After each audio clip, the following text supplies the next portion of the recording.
ठीक है, वो नहीं समझ पाती है उनको क्या करना है क्या नहीं करना है। तो थोड़ा सा अपने बारे में बताइए। क्यों स्टार्ट की?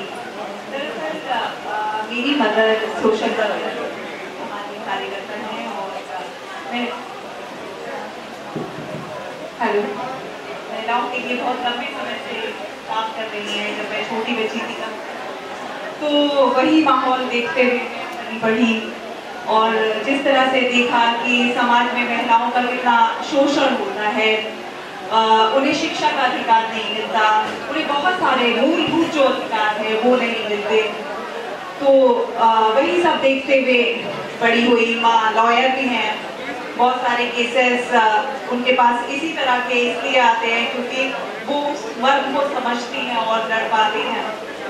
तो यही सब देखते हुए बड़ी हुई, लगा कि समाज में बदलाव लाना चाहिए।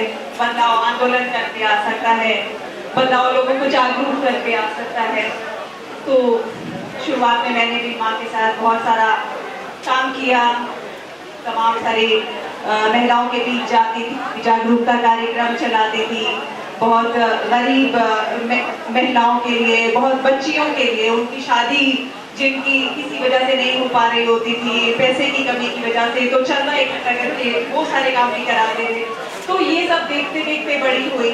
फिर लगा कि शायद राजनीति में आना चाहिए, तो हम कुछ चेंज ला सकते हैं।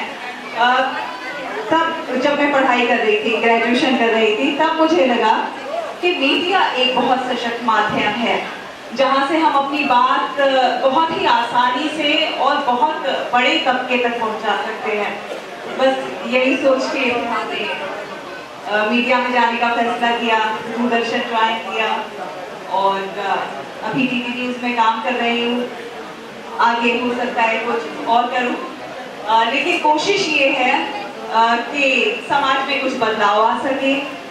महिलाओं के साथ जो शोषण होता है, जो अत्याचार होता है, आज भी अगर देखा जाए हमारे देश में जो गांव की महिलाएं हैं वो अपना उनकी आधी जिंदगी तो अपने घर के अंदर लड़ाई लड़ने में ही निकल जाती है। उन्हें स्कूल तक कैसे पहुंचना है यही नहीं तय हो पाता है कि वो स्कूल तक कैसे जाए। अगर स्कूल तक चली जाती है तो शिक्षा के बाद वो नौकरी करे, ये अधिकार भी उन्हें किसी और के हाथ में दिया होता है जो ये तय करता है कि वो नौकरी करेगी या नहीं करेगी। उनका अपना कुछ राइट नहीं है। तो वो जो अपने अंदर अंदर संघर्ष करती हैं और इसी संघर्ष में बूढ़ी होकर मर जाती हैं और जो पाना चाहती हैं वो नहीं पा पाती हैं। तो ये जो संघर्ष है ये तभी खत्म हो पाएगा, एक समाज में तब्दीली तभी आ पाएगी जब ये महिला और पुरुष का ये भेद ये खत्म होगा, जब हम लिंग के आधार पर भेद करना बंद करेंगे। अल्लाह ने सबको बराबर उतारा है, सबको बराबर जीने का हक दिया है। फिर हम और आप कैसे ये तय कर लेते हैं कि वो ये काम करेगा, वो ये या वो उसके ये राइट्स है, ये राइट्स नहीं है, उसको बच्चे संभालने चाहिए, मुझे बाहर संभालना चाहिए। ये सब महिला खुद क्यों नहीं तय करेगी कि उसे क्या करना चाहिए और क्या नहीं करना चाहिए। और ये सब इसलिए होता है क्योंकि महिलाएं शिक्षित नहीं है और आत्मनिर्भर नहीं है, आर्थिक रूप से समृद्ध नहीं है। जब तक वो आर्थिक रूप से समर्थ नहीं होगी तब तक उनके साथ ये शोषण होता रहेगा, क्योंकि वो किसी की बैसाखी लेके चल रही है।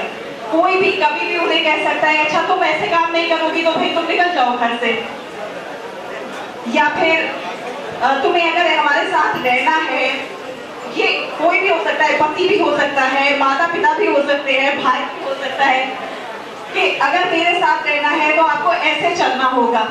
तो ये जो निर्भरता है ये तब खत्म होगी जब आप आर्थिक रूप से सशक्त होंगी, समृद्ध होंगी, जब आप ये तय करेंगी कि मुझे क्या करना है और मैं कैसे समाज को डिजाइन करूंगी, ये मेरे हाथों में होगा।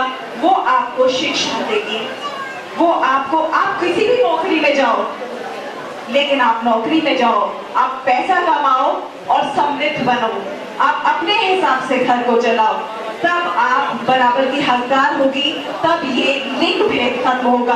और जो भी कहता है कि महिला को पढ़ना नहीं चाहिए, स्कूल नहीं जाना चाहिए, कि भाई नौकरी नहीं करनी चाहिए, कि समाज तुम पे गंदी नजर डालेगा, वो असल मायनों में आपका दुश्मन है। वो नहीं चाहता कि आप आत्मनिर्भर हो जाए, आप सशक्त हो जाए और आप उनके ऊपर जो निर्भरता है या उनका जो वर्चस्व है उसको समाप्त कर दें।